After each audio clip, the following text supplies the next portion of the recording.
ምክክር ኮሚሽን ማለት የብልጽግና የፕሮፓጋንዳ ተቋም መጀመሪያ የምትመክረው እኮ ህዝብህ ሲኖር ነው። የምትመክረው እኮ ሀገር ሲኖር ነው። ህዝብህ እያለቀ የኦሮሞ ህዝብ እያለቀ የትግራይ ህዝብ እያለቀ የአማራ ህዝብ እያለቀ የአፋር ህዝብ እያለቀ ከየትኛው ጋር ነው ምክክር የምታደርጉ? ኢትዮጵያ ውስጥ እየተደረጉ ያሉ ወንጀሎች ማስቆም ይችል ነበር በእውነተኛ ሀቅ ከተመሰረተ። ቀድሞ ወንድሜ ብሎታል። የትግራይ ጉዳይ አዲስ አበባ ሆነ ትመክራለህ? እኔ አንድ ምንድነው የሚባለው አቶ መምህር ገብረ ኪዳን ነፍሳቸው ይማራቸውና ስለ አዲስ አበባ ስለ ትግራይ ሸዋ አይመከርም። የትግራይ ጉዳይ ትግራይ ነው የሚመለከተው፣ የትግራይ ህዝብ ነው የሚመለከተው። ስለዚህ ምንድነው የሚባለው በአፋርኛ ማይሰበካል ቶመሚ ማይሰራል ሐልማታም አይብል አፋር ሲፈጠር የተበላሸ ነገር መጨረሻውም የተበላሸ ነው። መርሁ ሲፈጠር የተበላሸ ነገር መጀመሪያ መጨረሻውም የተበላሸ ነው። ያልተመረጠ መንግስት ከቀይ ባህር አባሮናል ሲሉ ጠቅላይ ሚኒስትር አብይ አህመድ ተናገሩ። ይህንን የገለጹት ዛሬ በተጀመረው የሀገራዊ ምክክር ጉባኤ የመክፈቻ ስነ ስርዓት ላይ ነው። የጠቅላይ ሚኒስትሩ ንግግር ይህንን ይመስላል። በቅርቡ ቀይ ባህርን ያጣንበት አጋጣሚ የዚህ እኩይ ታሪካዊ ክስተት አንዱ መገለጫ ነው።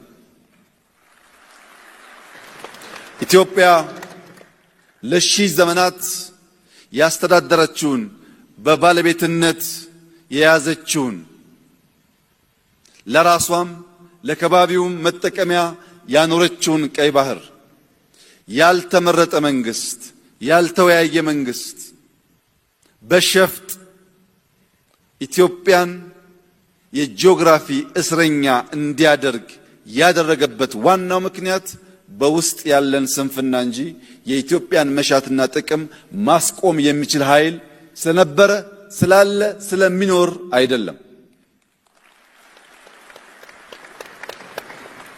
ሁልጊዜም ጥቅማችን አሳልፈን የምንሰጠው ስንገነባ ያልነበሩ ስንሿኮት ስንጣላ የሚያንዣብቡ አሞሮች ስላሉ ነው። አሞራ ሲታረድ ይመጣል፣ ሲገነባ የለም። ህዳሴን ስንገነባ እኛ ጋር ያልነበሩ፣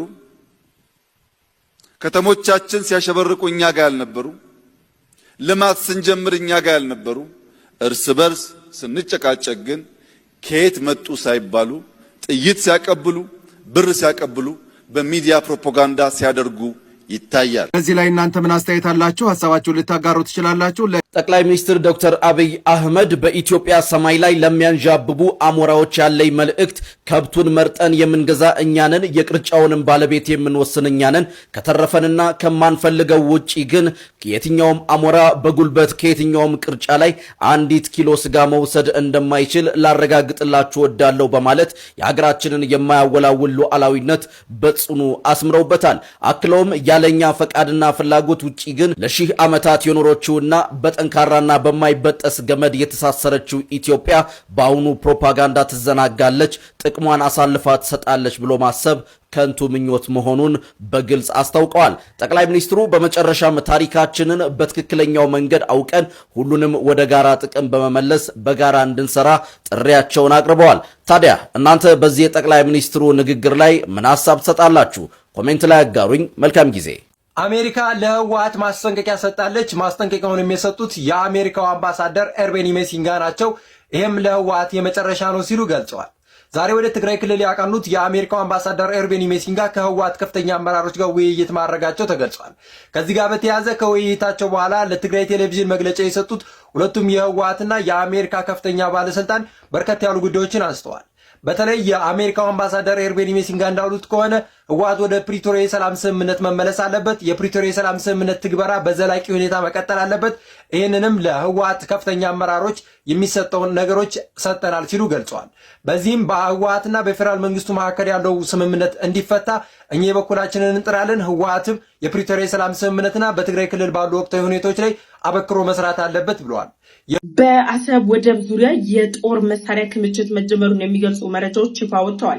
የኤርትራ መንግስት በሌሎች ሀገራት የውስጥ ጉዳይ ኢትዮጵያ ላይ ጣልቃ አልገባም የሚል የተለያዩ መግለጫዎችን በተደጋጋሚ ቢያወጣም አሁን ላይ ባለው ሁኔታ ግን በሱዳን የእርስ በርስ ጦርነት ላይ ጣልቃ በመግባት የሱዳን ጦር መሪ የሆኑት ጀነራል አልቡርሃን የሚታጠቋቸው አደገኛ የጦር መሳሪያዎችን በአሰብ ወደብ፣ በምጽዋ ወደብና በሌሎች የኤርትራ ስትራቴጂካዊ የሆኑ አየር ማረፊያዎች ጭምር እያከማቸ መሆኑን የሚገልጹ መረጃዎች ይፋ ወጥተዋል። በሱዳን የእርስ በርስ ግጭት ላይ የጀነራል አልቡርሃን ደጋፊ የሆኑት የኤርትራው ፕሬዝዳንት ኢሳያስ አፈወርቂ የሱዳን ጦርነትን አሸንፎ ጀነራሉ ስልጣን ላይ እንዲወጡ ብቻ ሳይሆን የሱዳን ድንበሮችን በመጠቀም ኢትዮጵያ ላይ ጥቃቶችን ለመፈጸም የሚያደርጓቸው እንቅስቃሴዎች አካል እንደሆነም ጭምር ይነገራል ማለት ነው። ስለዚህ ኤርትራ የሱዳን የጦር መሳሪያዎችን እያከማቸች ትገኛለች።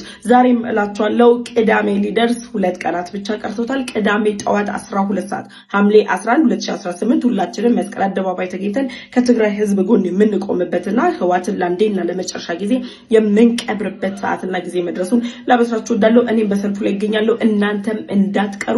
ህዋትን ባለም አቀፍ ደረጃ ምን ያህል አስነዋሪ ተግባር እየፈጸመ መሆኑ የዜጎችን ሰብአዊና ዲሞክራሲ መብቶችን እየጣሰ መሆኑን ወጣቶችን ደግሞ አስገዳጅ ወታደራዊ ምልመላ እየፈጸመባቸው እናቶችን እያስለቀሰ መሆኑን ለዓለም የምናሰማበት ሰዓት ነው። ሐምሌ 11 2018 ጠዋት 12 ሰዓት ላይ የትግራይ ተወላጆችም ሆናችሁ መላው ኢትዮጵያውያን መስቀል አደባባይ አይቀርም፣ እዛው እንገናኝ። የአሜሪካው አምባሳደር ሌተናል ጀነራል ታደሰን እንዳያገኙ መከልከላቸው ተሰማ።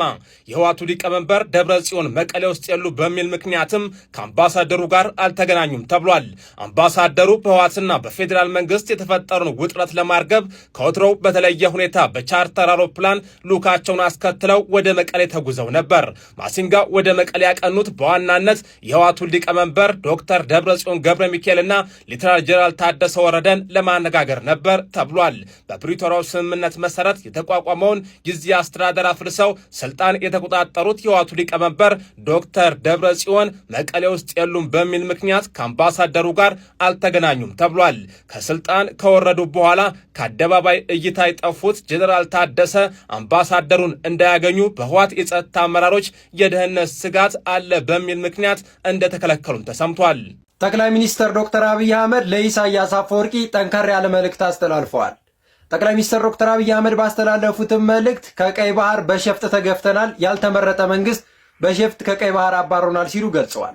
ጠቅላይ ሚኒስትሩ በዛሬ የሀገራዊ ምክክር ኮሚሽን ላይ ባደረጉት ንግግር ኢትዮጵያ ለዘመናት ስታስተዳድረውና ስትጠብቀው የነበረው ቀይ ባህርን ባልተመረጠ መንግስት በሸፍጥ ተነጥቃለች ብለዋል።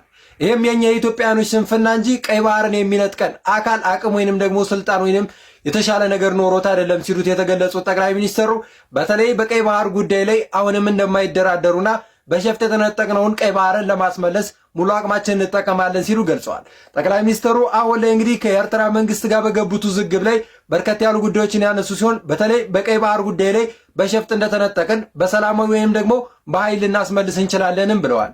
የትግራይ ወጣቶች ራሳቸውን ካፈሳ ለማዳን የዘየዱት ዘዴ እያነጋገረ ይገኛል። የፊሽካው ስልት የሚል መጠሪያ የወጣለት ይህ ስልትም አፋሾች ወይንም ደግሞ በግዳጅ ወደ ውትድርና የሚወስዱ የህወሓት ታጣቂዎች ወደ መንደራቸው ልክ ሲመጡ ፊሽካ ድምጽ ያሰማሉ።